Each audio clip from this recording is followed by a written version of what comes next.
Hey everyone, talking about Soleil de Capri by Montale. This is a citrus and white floral fragrance with a little bit more uniqueness than the typical one in that category.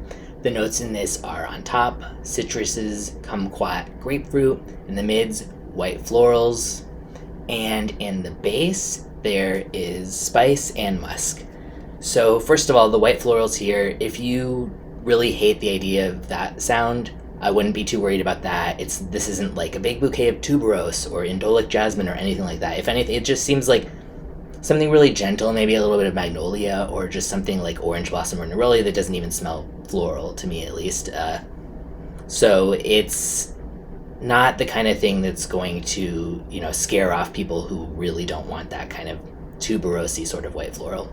It opens fairly similar to this kind of typical, citrus, neroli-ish sort of fragrance. There's definitely some sweetness. It's tart, it's bright, it's juicy. I would say the way that maybe makes it a little bit more unique is possibly the kumquat. And that is just like, adds this really vivid, almost like fresh fruit juice kind of vibe to it that I enjoy. It's also less astringent than the typical one of these. Some of these type of scents are just so astringent and just like bitter, so naturally orangey that they're just like bitter, like with an overdose of petitgrain or things like that. This avoids that trap.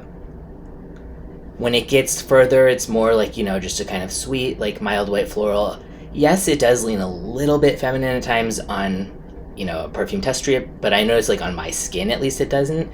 So I think it's going to depend on your skin chemistry and stuff. If you were hoping for a unisex fragrance, I think you can still get that out of this. It's worth sampling, at least, if you like these accords that are in it. Don't get your hopes up about the spice. I kind of don't even know why they included that. It's definitely, I can sense it a little bit, and I just don't know why they would like make a big deal of saying that in the promo, like, oh yeah, and main spice and musk and dry down. It's really just like a very, very, very mild light spice, but I think that's fine. I mean, it wouldn't go well with the earlier notes if it was like some overdose of pepper or God knows what kind of spices.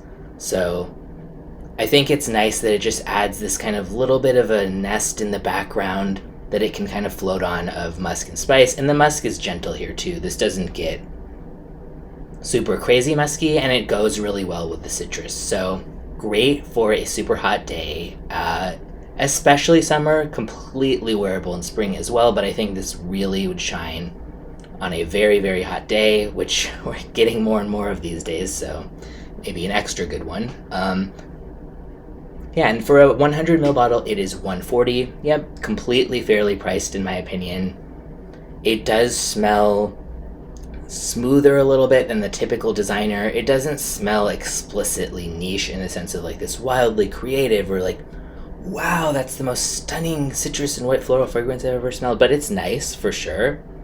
I think you'd absolutely get compliments. I don't think you would offend anyone with this, but it's still not like boring or something. So it's a really nice balance of all those things. So if you like citruses with a little bit of like an orange blossomy style white floral, I think this would be well worth checking out.